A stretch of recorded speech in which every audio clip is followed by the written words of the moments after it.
We're moving on to section 10 now, and that's perception of symmetry. So I have the cards here. Now you will notice that these are much smaller cards than the one before, and just for size again, I'm going to try and show you against this bit of A4 paper just how small it is.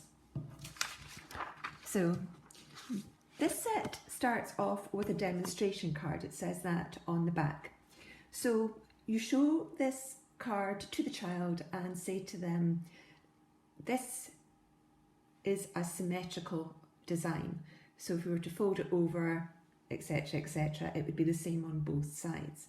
So you're telling them what this one is about and introducing the topic. So helps if they know a little bit about what it means to be symmetrical. And once you've done that, you then present each card in turn, and you're just asking the child, is this symmetrical or not? So I'm just going to run through these to let you see them. Well, they are on the Learn page, the leaf, it's a strange design, you can put it that way. And finally, this one. Again, you'll notice that there's space to write it down, but you just need to put a very brief description of what the picture is. So that's symmetry. The next section, section 11, is perception of patterns. Again, they haven't written down what the patterns are. You need to do that, just a very quick, I normally just do a sketch actually. And like the perception of symmetry, we start off, but this time we've got a demonstration card A and another one, demonstration card A. So we've got two. So we start off by saying to the child, this is a pattern, all the shapes, you see how all the shapes are the same. This one though is not a pattern, so you've got something different. So now I'm going to show you some cards and you're going to tell me, is it a pattern or is it not a pattern?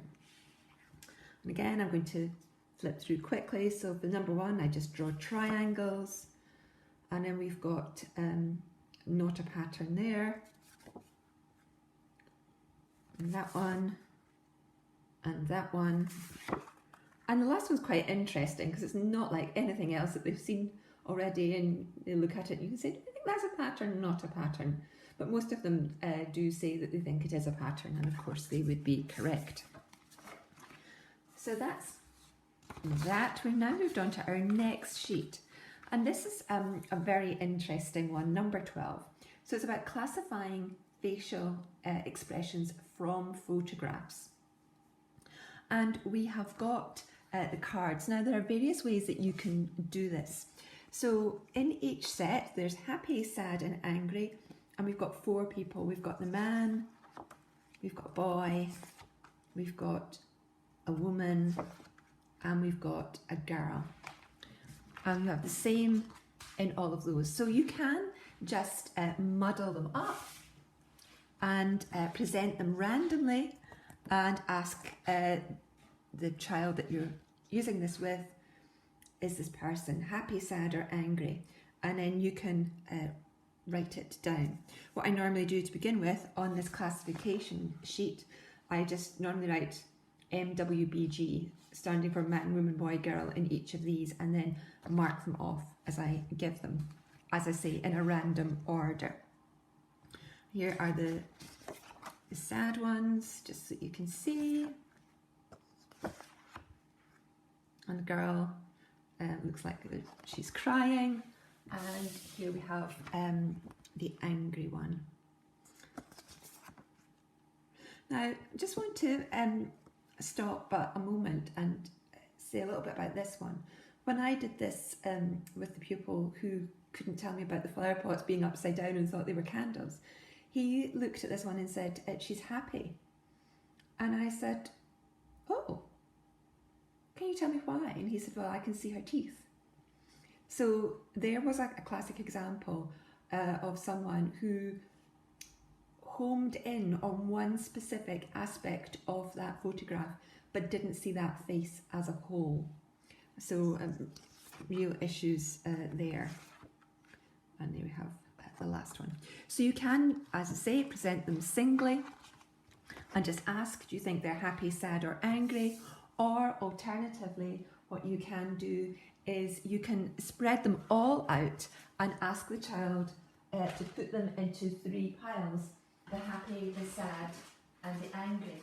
The danger, of course, with doing that is that they may quickly realise that there's one of each, there's a boy, a girl, a man and a woman in each pile, and sort or change their ideas because of that. 2 more we're going to do. This is number 13, identification of body postures. And for what I would do with this one is I would display all of the cards.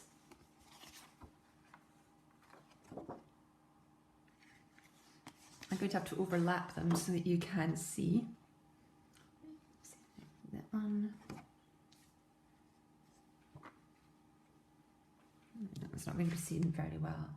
And I would ask them to tell me what each person's doing, or I can give them the words and ask them to find the person. So tell me the person that's asking for more. The word is begging, but and it's obviously this person here, but I would just sometimes say asking for more.